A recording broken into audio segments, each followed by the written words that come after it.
السلام علیکم dear and respected thinkers, Quranic reflection میں حاضر ہوں۔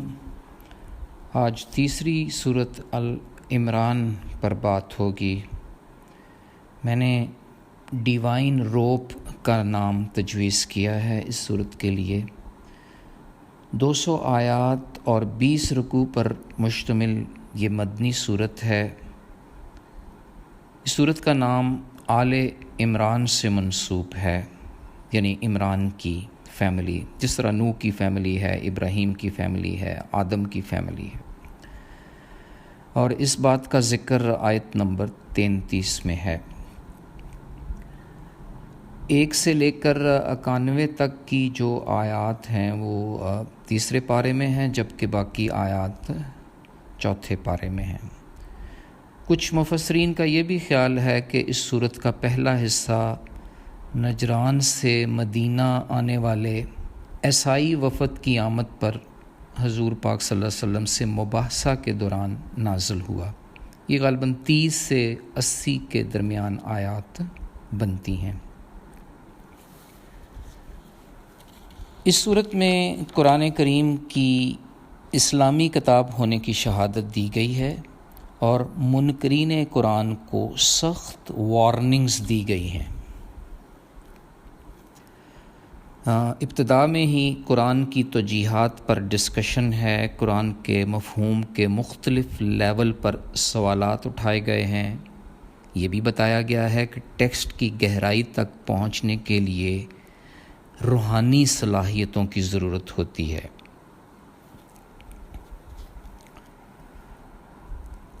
آغاز میں کچھ واضح ہدایات بھی کی گئی ہیں، مثلاً یہ کہ کیا کیا جائے اور کیا نہ کیا جائے، یہ ذہن میں رکھتے ہوئے کہ دین میں کوئی سختی نہیں۔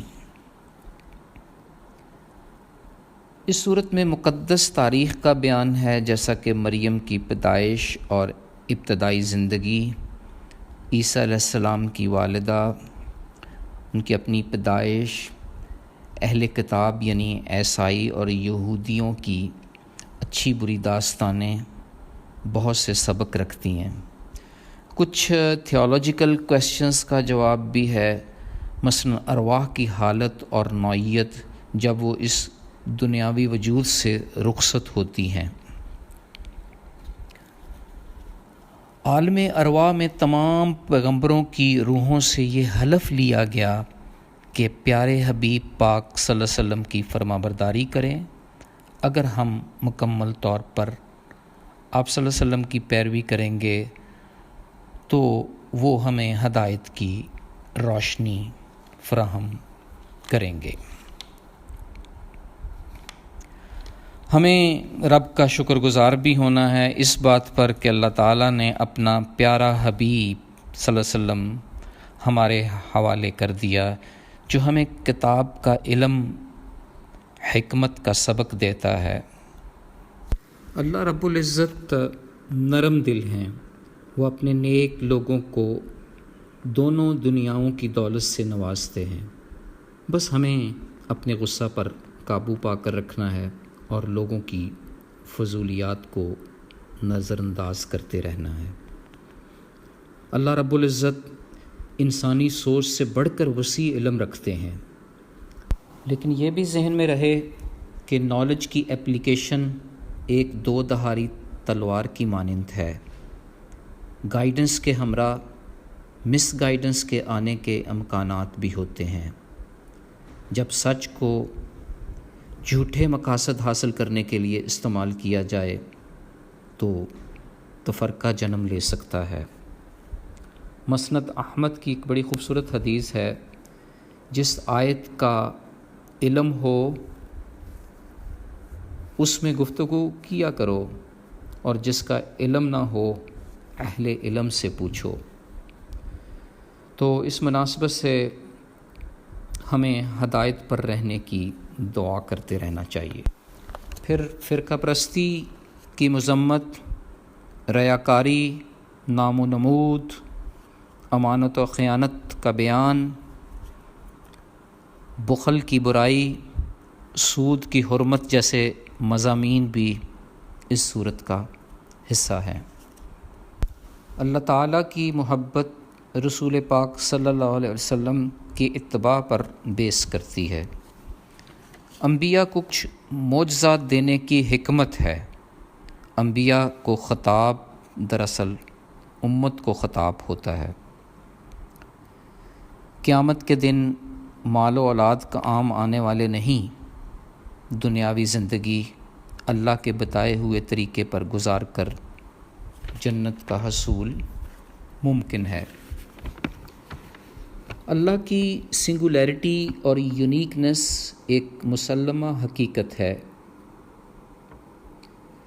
یہ صورت ہمیں جنگ بدر اور جنگ احد سے ملنے والے سبق کی طرف اشارہ کرتی ہے کہ اسلام کی جنگ اصولوں اور قدروں کے لیے لڑی جاتی ہے، نہ کہ کوئی ذاتی قسم کی دشمنی اور مادی فائد حاصل کرنے کے لیے۔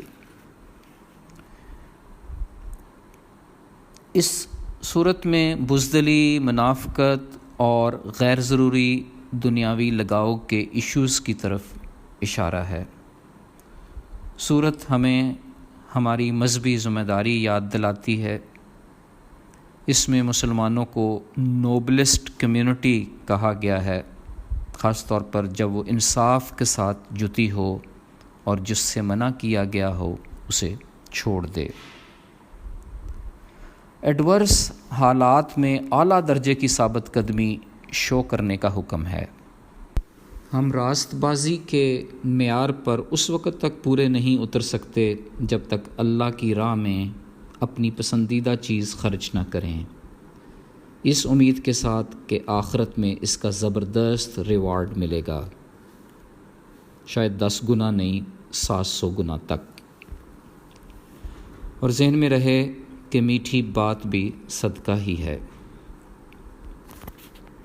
اس صورت میں کئی طرز سے اللہ رب العزت کی شان بیان ہوئی ہے، وہ ہستی جو خود اپنے بل پر قائم ہے اور دوسروں کو قائم رکھنے والی ہے۔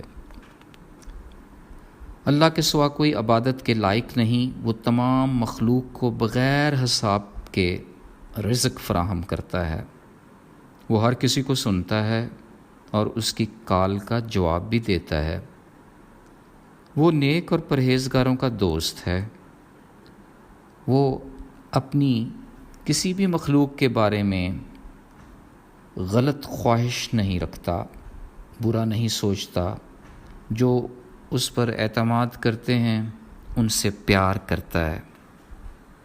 خوبصورت پروورب ہے کہ we cannot be the beloved of God without loving Him. We cannot love Him until He loves us.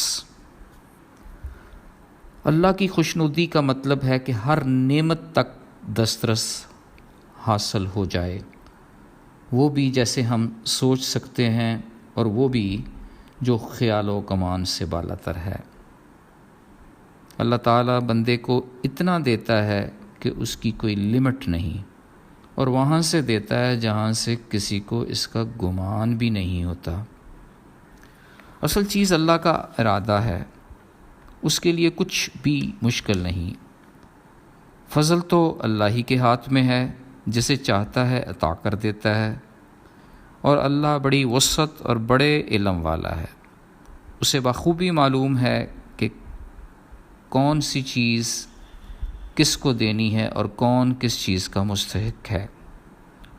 وہ جس کو چاہتا ہے اپنی رحمت کے لیے خاص کر لیتا ہے۔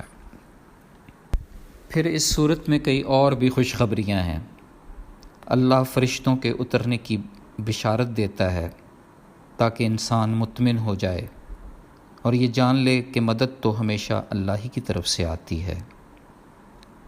اگر اللہ ہمارے ساتھ ہے، ہماری مدد کر رہا ہے، تو کوئی غلبہ نہیں پا سکتا۔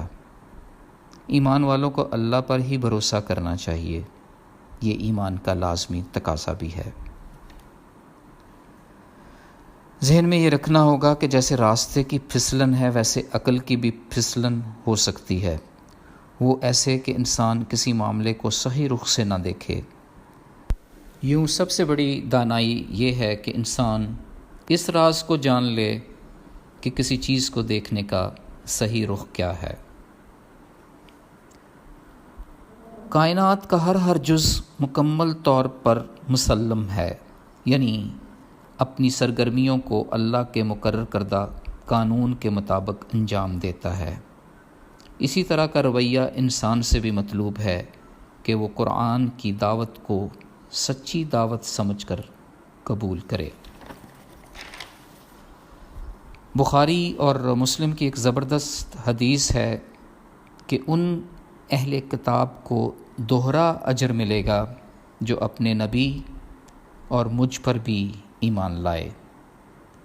میرا ذاتی خیال یہ ہے کہ کسی بھی غیر مسلم کو اگر اپنے مذہب سے سچا لگاؤ ہے تو پھر اسلام کی طرف اٹریکٹ ہونا فطرتی عمل ہے، جیسا کہ قرآنی آیات سن کر نجاشی بادشاہ کی آنکھیں تر ہو گئی تھیں، وہ اللہ اور اس کے رسول پر ایمان لے آیا تھا۔ اس صورت سے ہم یہ بھی جان پائے ہیں کہ اللہ تعالیٰ انسان کے ایمان کو اس کے قلب میں دیکھتا ہے۔ مومن وہی ہے جس کا رب سے قلبی رشتہ قائم ہو جائے، پھر اس دل میں کسی اور کی محبت قائم نہ ہو سکے۔ کسی بھی شخص کو اپنے دین کی نمائندگی کے لیے قبول کرنا پھر اللہ تعالیٰ کی خصوصی رحمت بن جاتی ہے۔ یہ سعادت اس کو ملتی ہے جس کو اللہ تبارک و تعالیٰ اس کے حسن کردار کی وجہ سے پسند فرما لیتے ہیں۔ یوں اللہ کو پانا ایک ابدی حقیقت کو پانا ہے، تمام تعصبات سے اوپر اٹھ کر حق کو پا لینے کا نام اللہ کو پانا ہے، پوری کائنات کا ہم سفر بننے کا سفر ہے۔ ہمیں یہ جان لینا چاہیے کہ دنیا تو آزمائش کی جگہ ہے، شیطان کا خطرہ ہر لمحہ موجود ہے۔ مال و اولاد کی محبت دین کے لیے سچی قربانی کی راہ میں رکاوٹ بن سکتی ہے۔ ہم نے یہ سبق بھی لیا کہ مسلمان کو تعداد اور اسباب کی کمی کی فکر نہیں ہوتی، وہ اس سے نہیں گھبراتا، کیونکہ اسے کامل یقین ہوتا ہے کہ اللہ کی خفیہ مدد شامل حال ہوگی اور فتح سچ ہی کی ہوگی۔ اللہ کے راستے میں چلنے والوں کو رکاوٹیں ضرور آتی ہیں، لوگ حقیر بھی سمجھتے ہیں، مگر وہ پرواہ نہیں کرتا، پوری یکسوئی سے منصوبہ بناتا رہتا ہے۔ ایک اور بھی خوبصورت وزڈم جنریٹ ہوتی ہے اس صورت کو پڑھ کے۔ اہل ایمان دل میں نان بلیورز کے لیے محبت رکھتا ہے، جبکہ نان بلیورز کے دل میں اہل ایمان کے لیے محبت نہیں ہوتی، تو یہ ظاہر کرتا ہے کہ کون حق پر ہے۔ تو یقیناً محبت سے بھرا دل ہی حق اور راہ راست پر ہے۔ حق اور راہ راست کا یہ سفر اللہ کی رسی کو مضبوطی سے تھامے رکھنے میں ہے۔ اللہ کی رسی کو مضبوطی سے پکڑنے کا مطلب سیدھی راہ اختیار کرنا ہے، جو اس سے محبت امیز ڈر سے پیدا ہوگی۔ اللہ کی رسی قرآن ہے، یہ وہی رسی ہے جس کا ایک سرا آسمان پر ہے، دوسرا آپ کے ہاتھ میں۔ یوں یہ رسی آسمان سے زمین تک اللہ اور اس کے بندے کے درمیان تنی ہوئی ہے۔ مضبوطی سے تھام کر ہم اس جنت کے مستحق بن سکتے ہیں جس کے باغات کے نیچے نہریں ہوں گی، جہاں ہم ہمیشہ رہیں گے۔ اور یوں روز قیامت اہل ایمان کی حیثیت سے روشن چہروں کے ساتھ ظاہر ہوں گے۔ فی امان اللہ۔ اللہ